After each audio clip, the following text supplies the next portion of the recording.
Moja zgodba. Dober večer in lepo pozdravljeni. Današnjo oddajo Moja zgodba bomo oblikovali z dvema prispevkoma znanstvenega posveta o Francu Jezi, publicistu, pisatelju in borcu za samostojno in demokratično Slovenijo ob 40-letnici njegove smrti. In sicer je posvet potekal v Peterlinovi dvorani Društva slovenskih izobražencev v Trstu 20. septembra tega leta. Organizirala pa sta ga Študijski center za narodno spravo in Društvo slovenskih izobražencev Trst.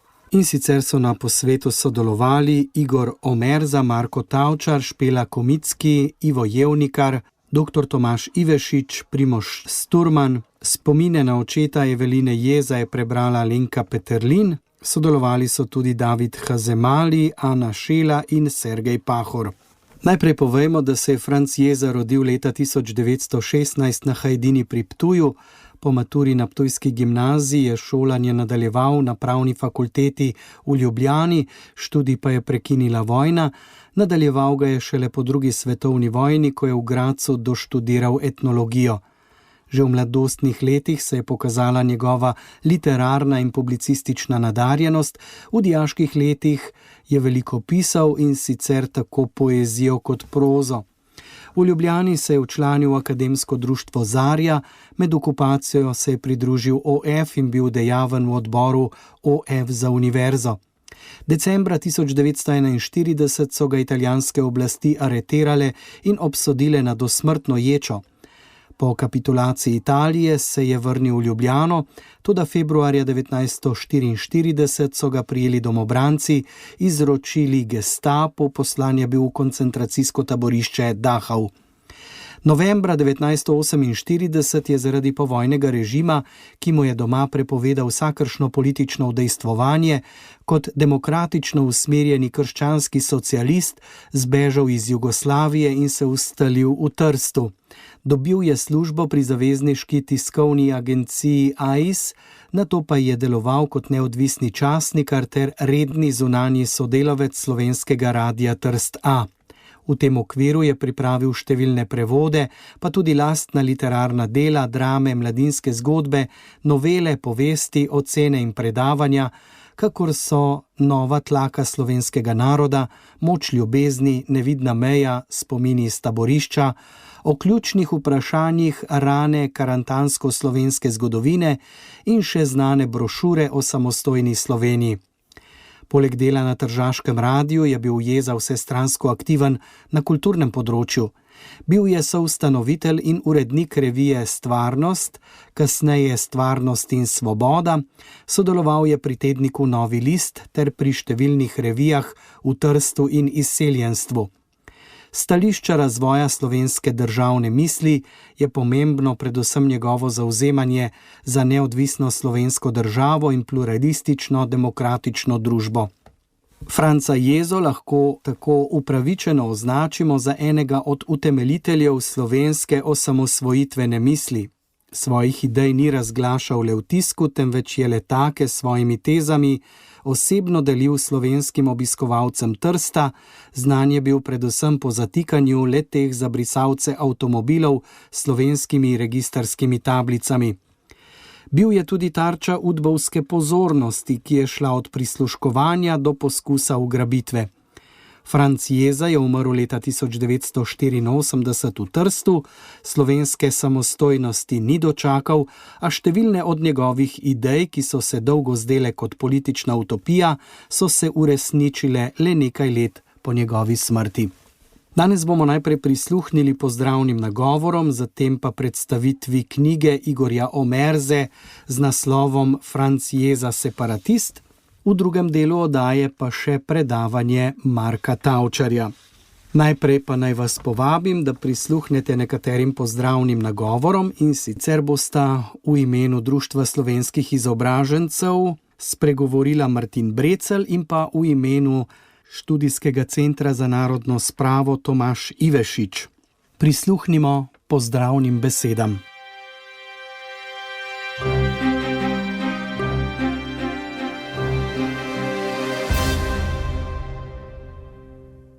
Dober dan. V imenu Društva slovenskih izobražencev z veseljem pozdravljam vse zbrane na posvetu, ki ga skupno s Študijskim centrom za narodno spravo iz Ljubljane posvečamo pisatelju, publicistu ter borcu za demokratično in samostojno Slovenijo Francu Jezi. Posebej pozdravljam ugledne goste. Tukaj je deželna tajnica slovenske skupnosti, profesorica Julija Premorin, je tudi podpredsednica Sveta slovenskih organizacij Marija Brecelj. Med nami je tudi novogoriški podžupan Anton Halej, ki ga prav tako lepo pozdravljamo.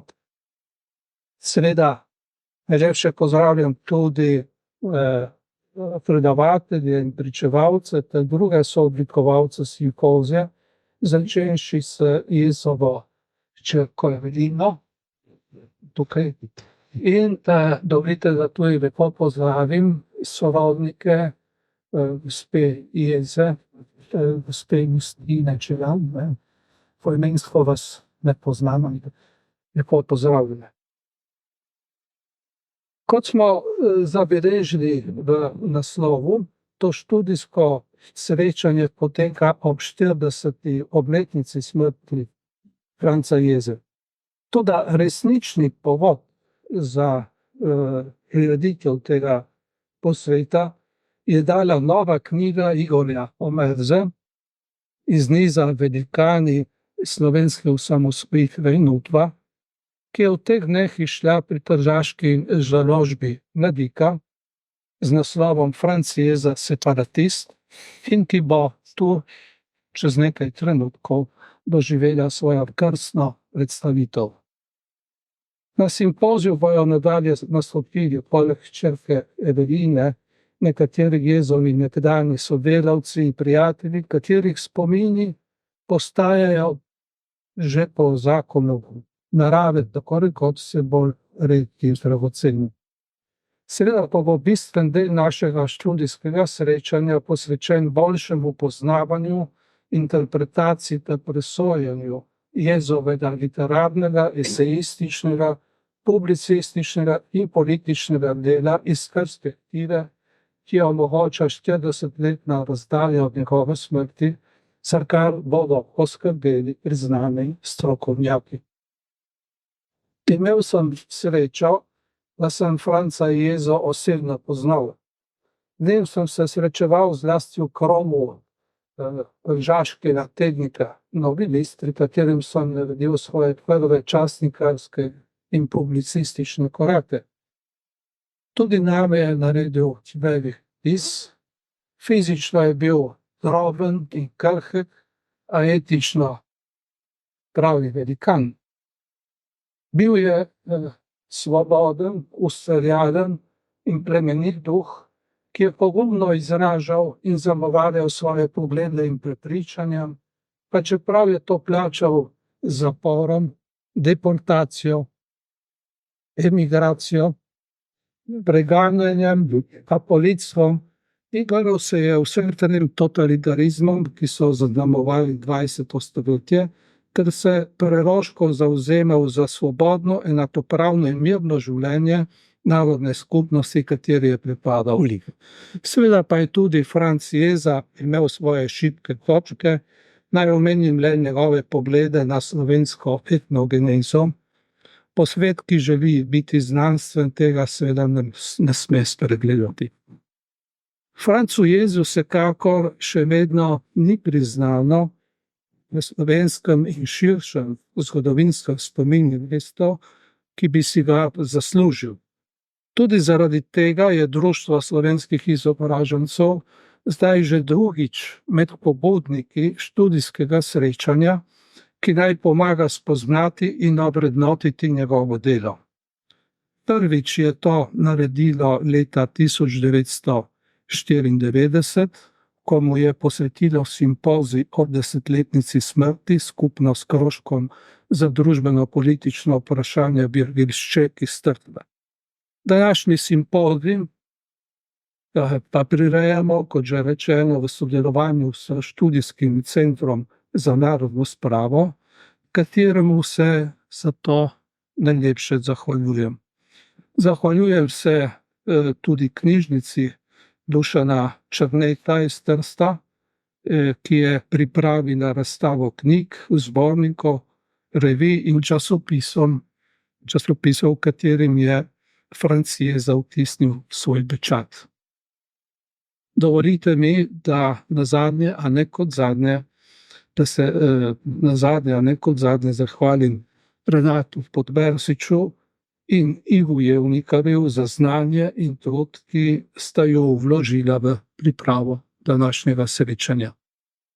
Zdaj pa prosim kolega Ivešiča, da še on povzame. Spoštovane kolegice in kolegi, dragi gostje, dragi referentje, lepo pozdravljeni v imenu Študijskega centra za narodno spravo. Uvodoma se zahvaljujem vsem sodelujočim na današnjem dogodku ter Društvu slovenskih izobražencev iz Trsta za tradicionalno zelo dobro sodelovanje s Študijskim centrom za narodno spravo. Letos smo tako že četrtič združili moči pri pripravi znanstvenega simpozija iz novejše oziroma sodobne slovenske zgodovine. Zbrali smo se na konferenci posvečeni 40-letnici smrti Franca Jeze, slovenskega patriota, pisatelja, publicista in borca za samostojno in demokratično Slovenijo. Jeza je unikum slovenskega kritičnega intelektualca, saj kot emigrant deloval v zamejstvu in s tem nekako povezal Slovence v emigraciji z rojaki v zamejstvu. Po matici ga najbolje poznamo zaradi njegovega boja za demokratično in neodvisno Slovenijo.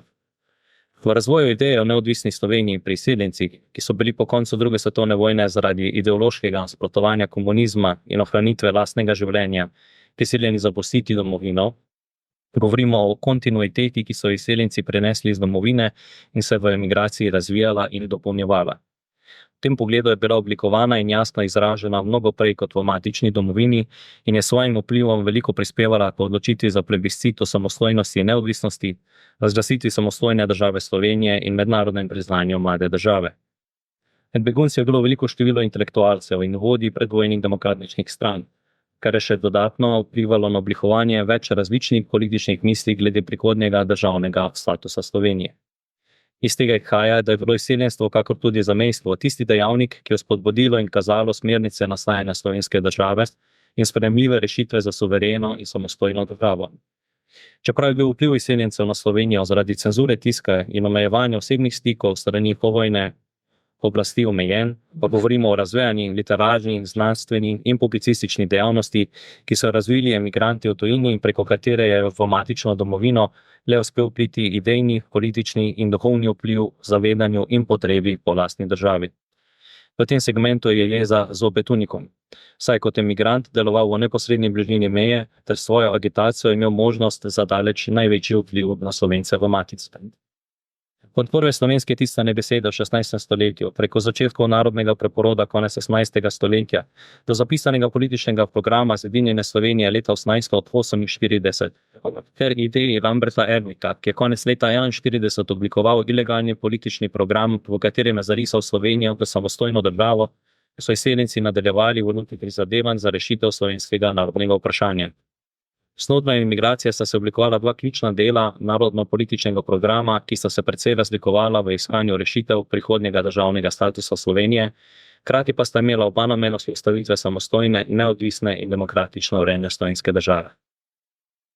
Skupni imenovalec obeh delov je bil tudi protikomunizem in obsodba njegovega totalitarizma, kar nasprotovanje škodljivim vplivom, ki so bili posledica centralistične politike jugoslovanske zvezne vlade. Jugoslovanska tajna politična policija, po navodilu UDBA, je seveda spremljala dogajanje in ga skrbno kontrolirala. Prepričan sem, da bomo danes slišali mnogo novega in zanimivega o Francu Jezi in času njegovega delovanja. Naj nam bo njegovo življenje in delo v ostanju opomin, da kapljica ne izdolbe kamna s silo, ampak s poblastim padanjem. Hvala lepa. To sta bila Martin Brecelj in Tomaž Ivešič v imenu organizatorjev Društva slovenskih izobražencev Trst in pa Študijskega centra za narodno spravo. Zdaj pa bomo prisluhnili predstavitvi knjige Franc Jeza separatist, publicist Igor Omerza.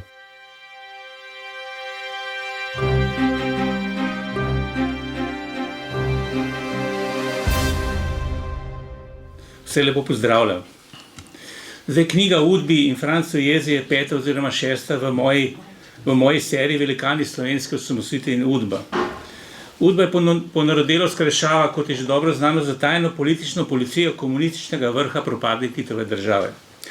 V primeru Jeze in ostalih slovenskih velikanov osamosvojitve moramo vedeti, da je glavno zalezovanje in šikaniranje Jeze upravljala slovenska Udba in pri tem sodelovala po potrebi z drugimi republiškimi tajnimi policijami, z vojaško tajno politično policijo Ponarodelo Kos, s tajno politično policijo zunanjega ministrstva, uradnarska rešava SIT in seveda o svojih izsledkih in načrtovanih akcijah poročala Zvezni Udbi v Beograd.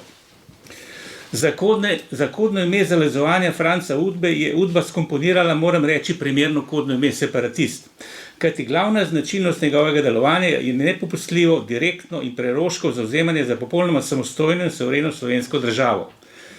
Mislim, da slovenska nacionalna zgodovina ne premore bolj gorečega in neomajnega oznanjevalca ideje o samostojni Sloveniji, kot je bil to tržaški Jeza. Seveda tega v Sloveniji sploh ne bi mogel početi. Sodobnikom je izgledal kot fantast, danes pa lahko mirno rečemo, da je bil prerok v času, ko je ideja slovenske države resnično izgledala kot popolna utopija.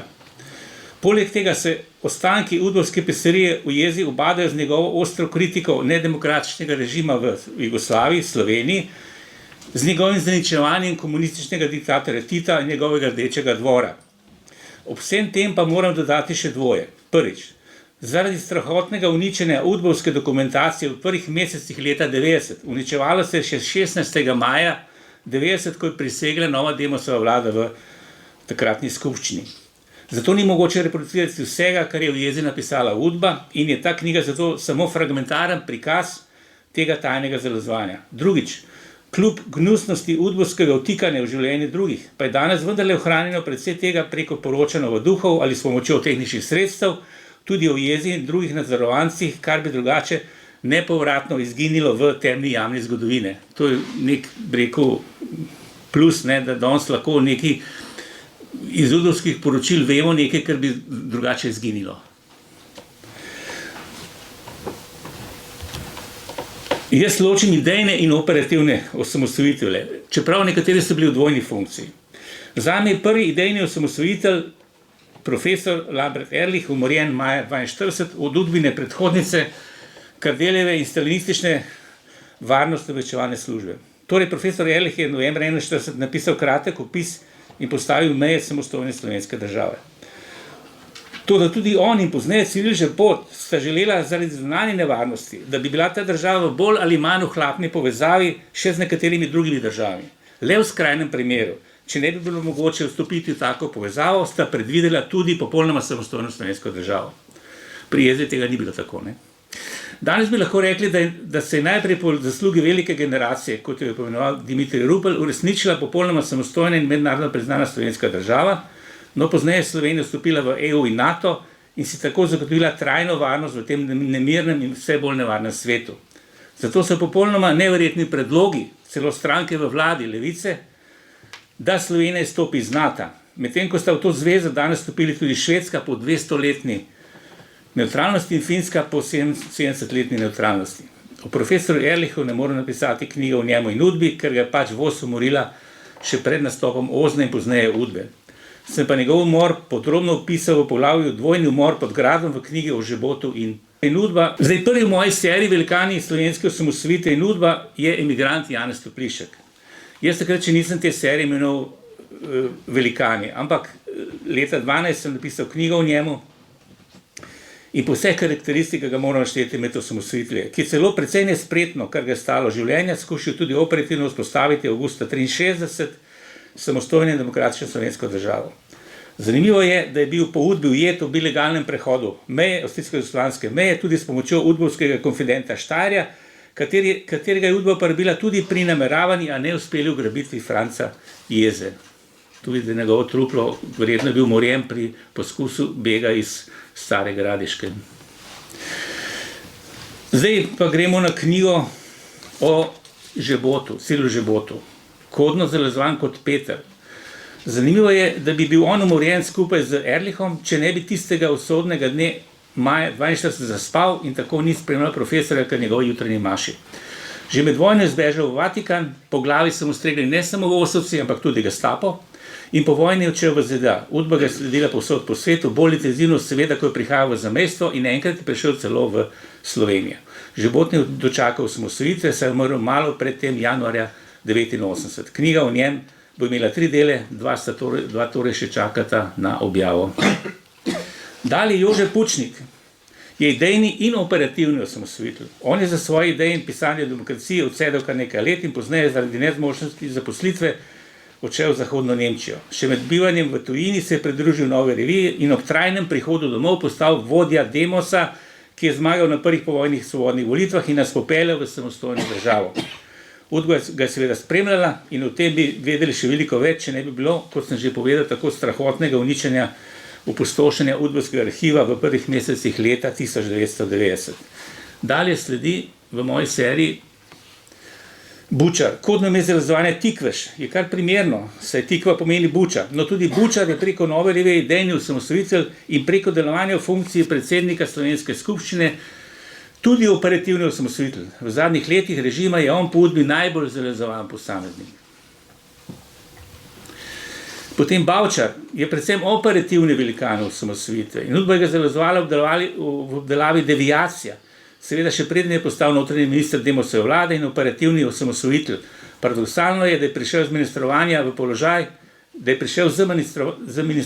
položaj, ko je postal šef Udbe, se pravi asociacije, ki ga je prej zrealizovala. Seveda je takoj pretvoril v normalno obveščevalno varnostno službo, tako kot jo imajo vse demokratične države. Napisana je že knjiga o Dimitriju Ruplu, Negativ kodno ime zrealizovanja. Pripravi še knjiga Janez Janša, Kaplar, kodno ime zrealizovanja. V perspektivi pa so še 3 knjige o tem, kako je Udba zrealizovala osamosvojitelja iz kroga Nove revije. Zdaj pa gremo na knjigo o jezi. Tukaj vidite kazalo knjige. Vidimo, da je ta razpon obsega obdobja, obsega zrealizovanja od leta 1946 do leta 1984, do njegove smrti. Toda do novembra 1948 se ga v tajnih papirjih samo omenja, šele s tem, ko 1. novembra 1948 pobegne v Italijo, se sproži nad njim resna udbovska hajka. V knjigi veliko družinskih fotografij, prvič so objavljene, in jih je hčerka Evelina prijazno odstopila in dovolila objavo v knjigi. Tu vidite poroko Franca Jeze in Justine Čelan 8. julija 50. Meni se zdi pomembna objava teh fotografij, tudi zato, ker Udba večkrat piše o slabem materialnem stanju družine zaradi Jezove nesebične in izgubo povzročajoče dejavnosti in kako se je soproga Justina zaradi tega hudovala nad soprogom. V resnici pa je bila izjemno skrbna, vse skozi ga je podpirala in slike kažejo bolj kot besede ljubeče družinsko življenje. Naprej. V splošnem, ne vem, kdaj natančno so mu dodelili to kodno ime separatist, ampak v splošnem poročilu Udbe za leto 1962 najdemo večkratno omembo Franca Jeze in znotraj tega tudi, da je bila sprožena in da je agenturno dobro pokrita obdelava separatist v Trstu.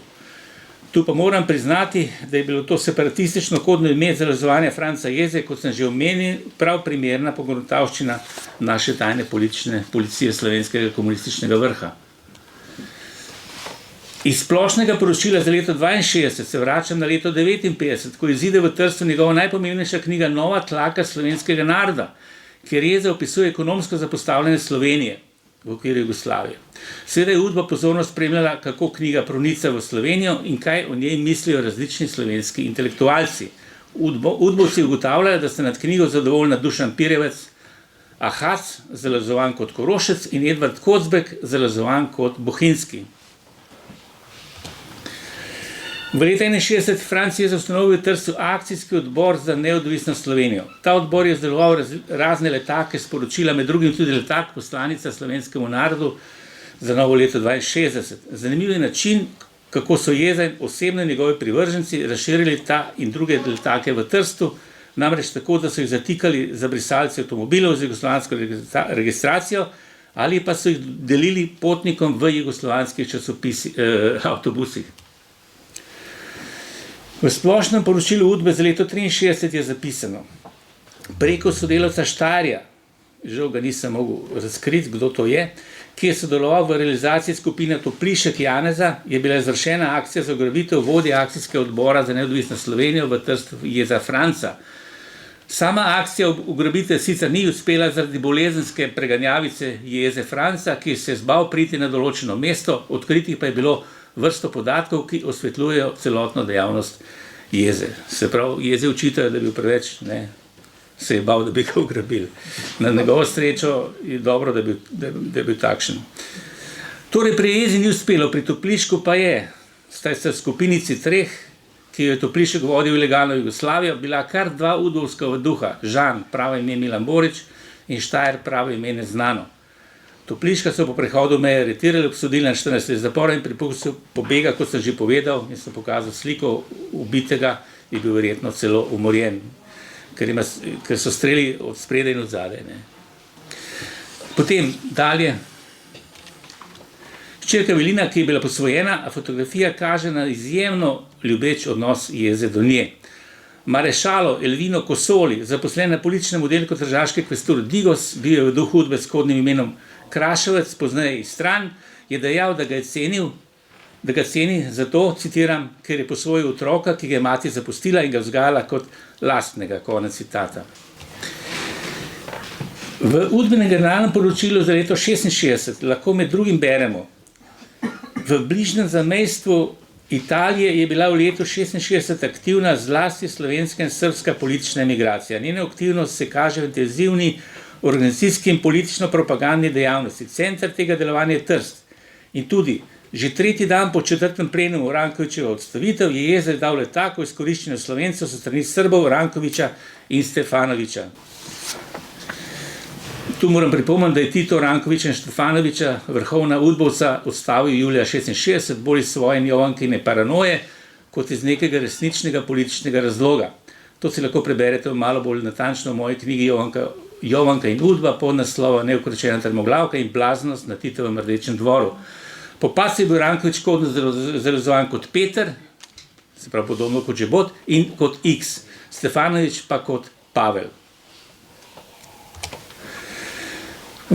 V informativnem biltenu datum 11. september 1969 se udbovci razpišejo tudi v Dragi 69, citiram: udeleženci študijskih dni v Dragi trde, da so veliko doprinesli k utrjevanju narodne zavesti v zamejstvu in v matični državi. V 2 dneh so se zvrstili številni predavatelji, med njimi tudi Boris Pahor in Franc Jeza. In še, citiram: tezo o nujnosti samostojne države za Slovence je zagovarjal Franc Jeza. Prikazoval je gospodarska razmere v SFRJ, omenil sklep ZIS o gradnji cest, v SFRJ nanizal nekaj problemov slovenskega nacionalnega prirastka in zaključil, da smo Slovenci žrtve tisočletne tiranije, v zadnjem času srbske hegemonije, da je narodni obstoj Slovencev ogrožen in je osamosvojitev Slovenije zaradi navedenega nujen pogoj za normalen razvoj našega naroda.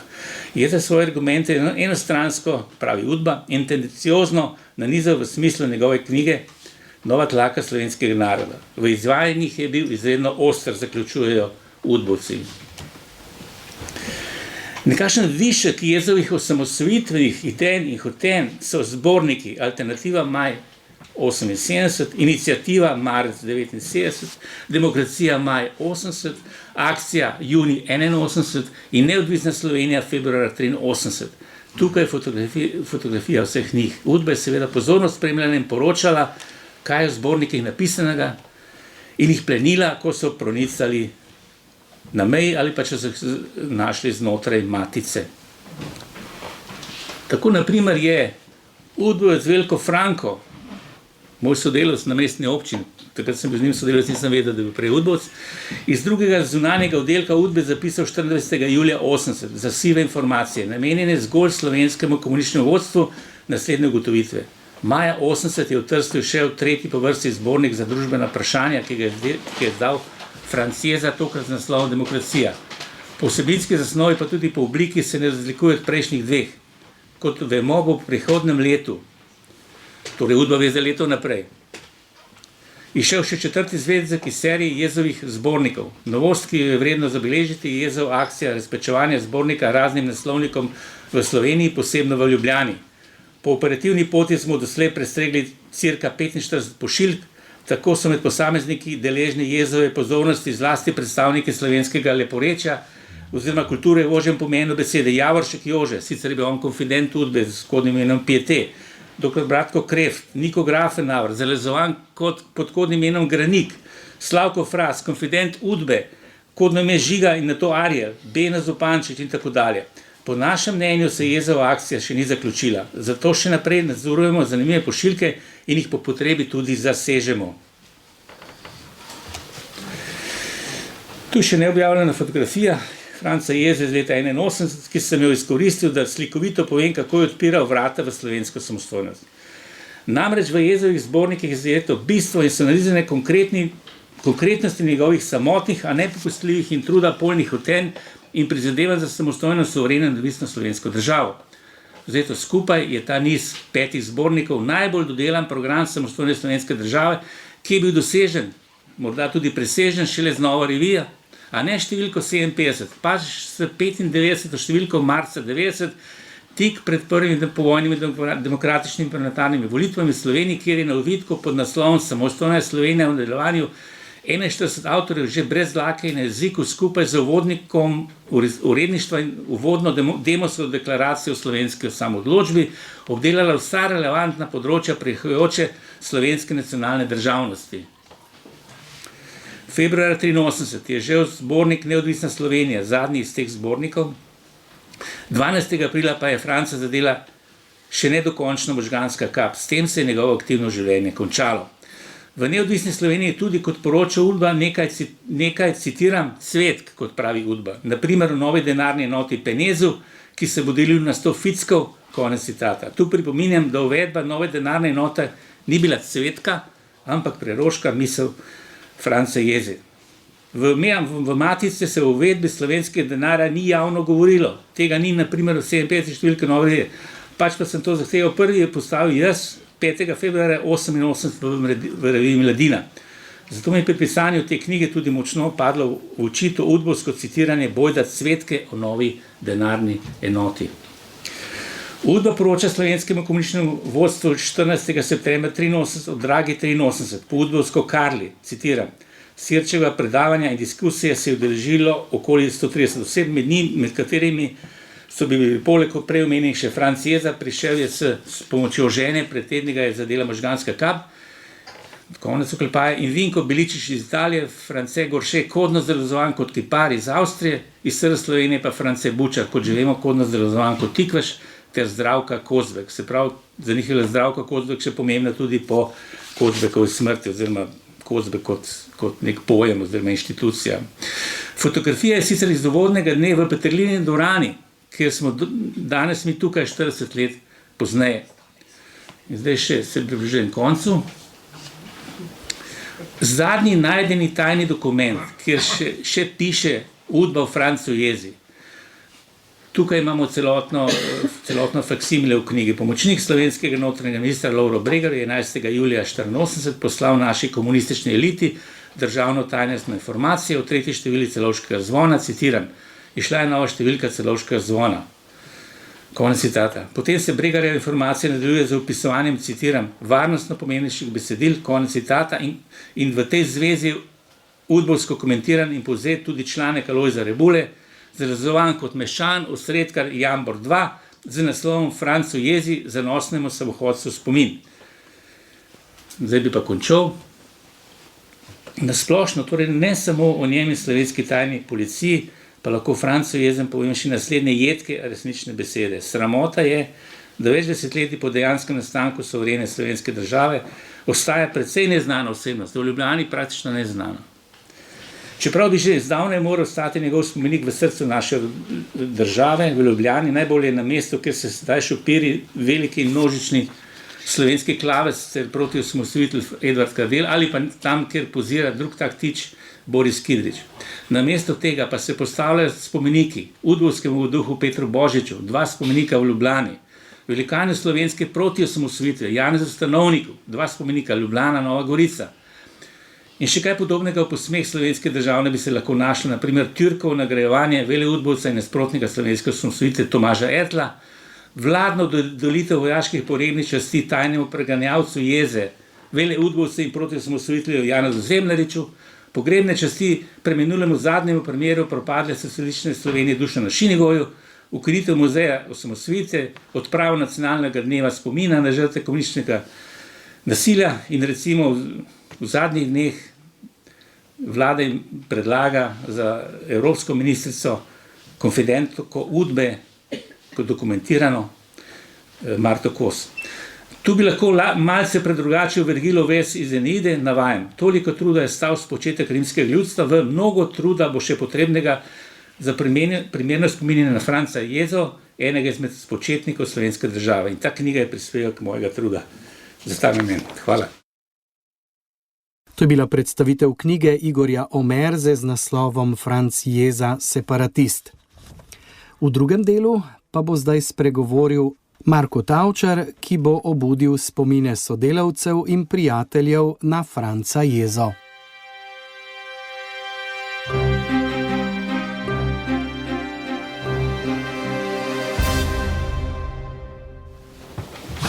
Vsem lep pozdrav, ki ste imeli Franca Jezo radi. Vsi, ki smo kdaj ga videli pri delu, smo se čudili, kako hitro zna pisati z enim prstom.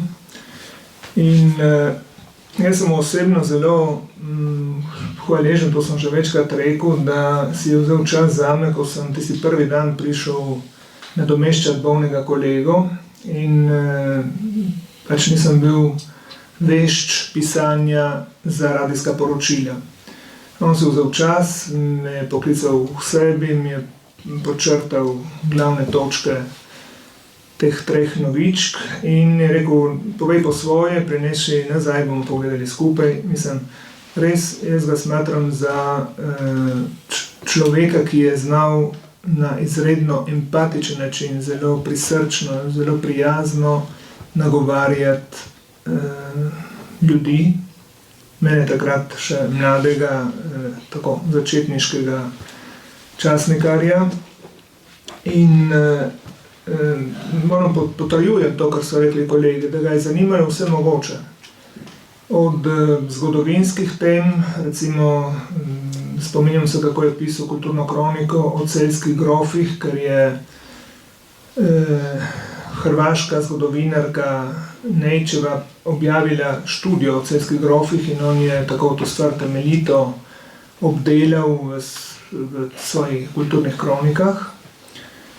Ampak tudi o, tako, bi rekel, o fantastičnih temah.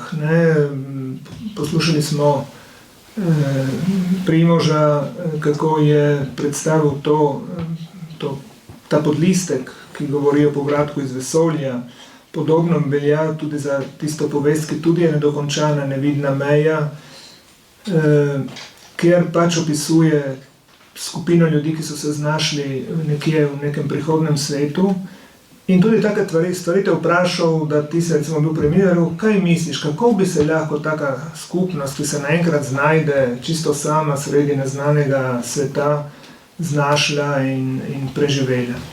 In kot take stvari so ga zanimale, kot ga je zanimala tudi zelo ekonomija, gospodarske teme. Bil je izredno socialno čuteč človek, kot človek, ki je veliko pretrpel, je bil zelo pozoren na problematiko recimo brezposelnosti, na problematiko tudi izkoriščanja delodajalcev oziroma izkoriščanja ženskega dela.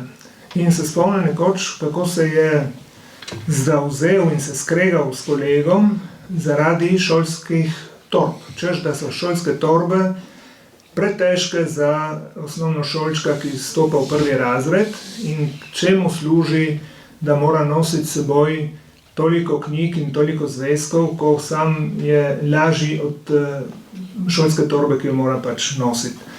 Seveda je kolega zagovarjal drugačno stališče, tudi ker je pač urejal tako otroško revijo, ampak to je bilo tako živahno kresanje mnenj, da je bilo prav tako zanimivo, zabavno za vse nas, ki smo prisluhnili temu kreganju. No,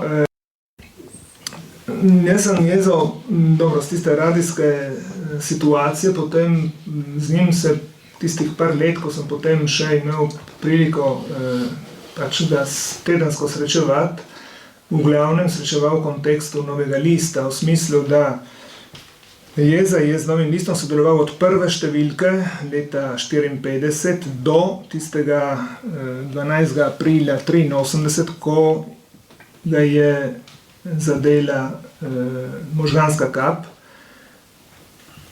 pod radijem in to bo verjetno Miro povedal, ker je bil prisoten in zraven, torej ne bom biral to in je bil pač peljan v bolnišnico, dobro, počasi je okreval, nekajkrat sem ga obiskal tudi tam, zgubil je veliko sposobnosti govorjenja, ampak še vedno je poznal ljudi, poznal okoliščine, razumel stvari, je bilo zanimivo se pogovarjati tudi z njim, ko je bil boljan. In zanimivo je to, da recimo tudi, ko je pisal za Novi list, je včasih seveda med enim delom in drugim hitel popravljati tekste, ki jih je napisal za radio, da jih je potem dajal stavcu Duškotu Švabu, ki je prihajal na radio po to gradivo.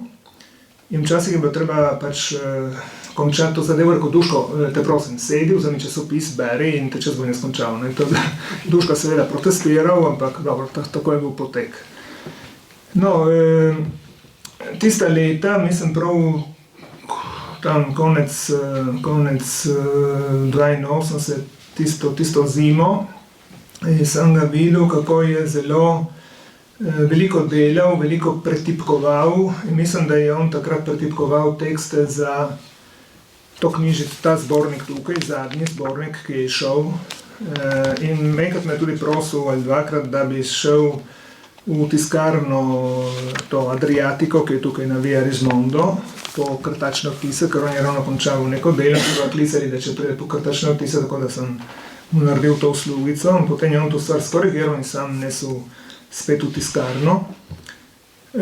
Je bilo pa zanimivo, da je on vse te tekste osebno pretipkal, ni dajal v tiskarno originalnih člankov, ki so mu jih pošiljali potencialni sodelavci. Kar je prišlo od zunaj, recimo se spomnim, da je nekoč dobil neko pismo prej, mislim, da je bilo prav iz Münchna, ker je prišel na radio to pismo in on je tisti tekst pretipkal, da je bil njegov pisalni stroj, vsak pisalni stroj ima svoj odtis, tako rekoč, in če bi eventualno nekdo kontroliral, odkot je prišlo tisti članek, ali kdo ga je napisal, je on nekako nase prevzel to odgovornost, da je pretipkal te članke in bi tudi recimo neka policija, ki bi skušala izslediti, kdo je pisal, pač ugotavljala edino to, da je članek napisan z njegovim strojem. To so bile take pozornosti, ki jih je Jeza zelo dosledno, zelo skrbno gojil, kajti tudi iz pogovora z njim si točno razumel, da on noče ustvarjati ljudem težave, tudi ne z uveljavljanjem svojih načel, svojih idej, za katere pa je bil pripravljen se zelo tudi tako vehementno boriti in razpravljati. Še ena stvar, ki se mi zdi tako zanimiva, da mogoče bi jo lahko omenil, je recimo tudi taka anekdotica, on ko je končal pisati pregled tiska za 10. uro, je šel na kavo dol v bar pod radio in ko je vstopil v bar, je vedno rekel un café molto caldo. In ker je ponavadi šel z njim vedno nekdo, ker je rad klepetal, se potem zaklepetal in se tam razumemal, seveda kava se ohladila. In potem bil vsak dan je bil ta obred s tem kavarnarjem, le ho detto di fare un caffè molto caldo, in rekel, glielo fatto, in tako dalje. To sta se tam hecala na račun te vroče kave. No, recimo druga taka, Primož je omenil, je govoril o knjigah, o povestih, o romanu, o spominih in tako dalje. Jaz bi rad se spomnil tudi tega, da je Jeza napisal celo vrsto dramskih, torej radijskih iger, celo vrsto predavanj za radio, celo vrsto otroških oddaj in prevodov dramskih iger za odrasle. Nekatere, recimo italijanske drame radijske, ki so šle na Grand Prix, jih je prevedel tako rekoč v teku 1-2 tednov, da so potem jih lahko igrali v čim krajšem času.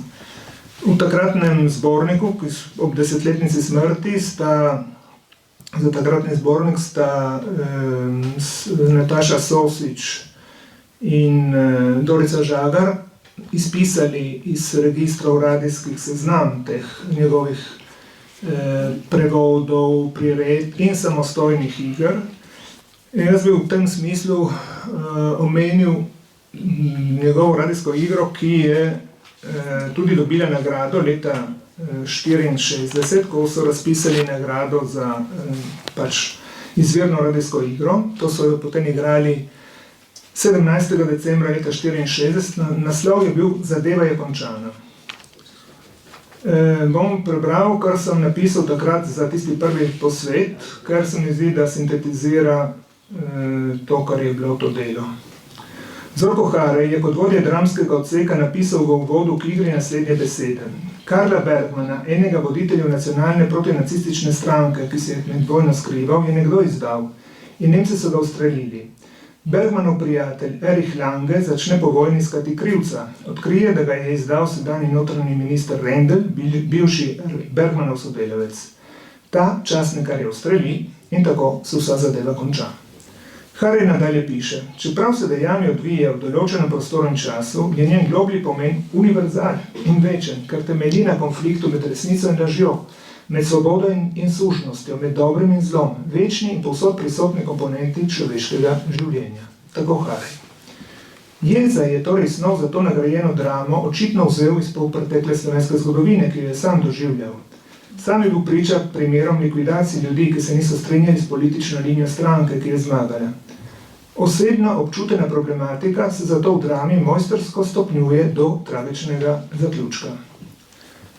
Pripomba, ki mi tako se rojeva, je tudi ta, da nam mogoče smemo zaslutiti tudi, da je pri sanju mislil tudi na izdajo, katere žrtev je bil njegov brat Max, ki je izgubil življenje v šorljivem mlinu na Rupi blizu Kranja, kjer je deloval kot vodja tehnike v Elfkrajnu. To je tehniko je nekdo izdal Nemcem in gestapovci so mi 21. marca 1944 obkolili, pobili prisotne in domače odgnali v begunje, njim pa zažgali. Sicer pa je za to radijsko igro konča malo drugače, kot bi si mogoče mislili. Smrt glavnega junaka, ki je bil v svojem življenju in delom priča neuničljivega optimizma in vere, Jeza je bil človek pač, ki ni izgubljal tako poguma. Zaključi tako. Časnikar Erich Lange je vso zadevo zaupal prijateljici Edith. Vedenje o resnici torej še obstaja in torej še živi upanje, da bo resnica nekega dne vendar prišla na dan. Zadnji pogovor med Edith in Erichom osvetljuje moralno držo tega našega resničnega revolucionarja, ki mu je glas vesti edino vodilo. Edith opozarja časnikarje, jasno je, da je avtor posebljen z njim, da ni dolžan iti na sestanek z Rendlom, vendar Erich pravi, da je to njegova moralna dolžnost, ker je Rendel s svojim zločinom dosegel, da je utihnil najmočnejši glas poštenosti in poguma v naši stranki in zdaj jo lahko brez pravega odpora podreja svojim namenom in namenom svojih zaveznikov izgibanja revolucionarne akcije. Edith ga spet opozori, da ni dolžan, da se spušča v boj z notranjim ministrom in Erich Jeza odgovarja. Ne spuščam se v boj z njim, a hočem biti svoboden, da se ravnam po svoji vesti. Mislim, da je v tem stavku strnjena vsa neomajna vera Franca Jeze, da bo nekega dne vendarle resnica zmagala in da je za človeka, ki hoče ohraniti svoje dostojanstvo, bistvene važnosti, da ohrani tudi svojo svobodo mišljenja in dejanja, se pravi svobodo izbire. Ker je med sodelavci organizatorji tega večera tudi študijski center za narodno spravo, Pa bi rad za konec prebral še par vrstic, ki jih je Jeza napisal v tem zborniku Neodvisna Slovenija. Ko si sam sebi dejansko postavlja vprašanje, kako bi premagali ostanke preteklosti, ki jih je pustila državljanska vojna v razdoblju 1941-45, odgovarja. Državljanska vojna ni bila samo v Sloveniji, imeli so jo tudi v Španiji, v Grčiji, v Avstriji 1934 in še marsikje, tudi v Združenih državah Amerike med severom in jugom. Povsod so to v miru in demokraciji preboleli brez kakih trajnih posledic. Mislim, da je slovenski narod enako zrel in da bi Slovenci radi živeli v miru med seboj. Državljanska vojna na Slovenskem je danes že zgodovina. Odpovedati se je treba vsem mislim na maščevanje, tako na eni kot na drugi strani. Nočemo več političnih procesov in političnih zapornikov, kaj šele političnih mučencev. Slovenija mora postati dežela svobodnih in vedrih ljudi. Če to nismo mogli biti mi, ljudje starejših generacij, naj postanejo to nove, mlade slovenske generacije. Neodvisno in demokratično Slovenijo hočemo ustvariti predvsem zanje. Hvala.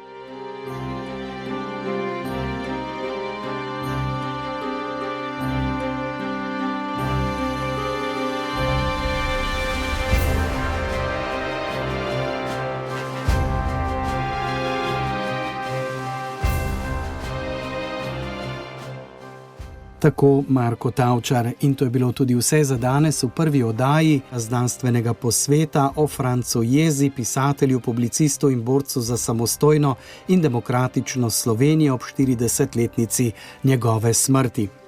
Znanstveni posvet o njem sta pripravila Društvo slovenskih izobražencev Trst in pa Študijski center za narodno spravo, od koder smo tudi dobili posnetek omenjenega posveta. Oddajo sem uredil Jože Bartol, tehnična izvedba Boštjan Smole.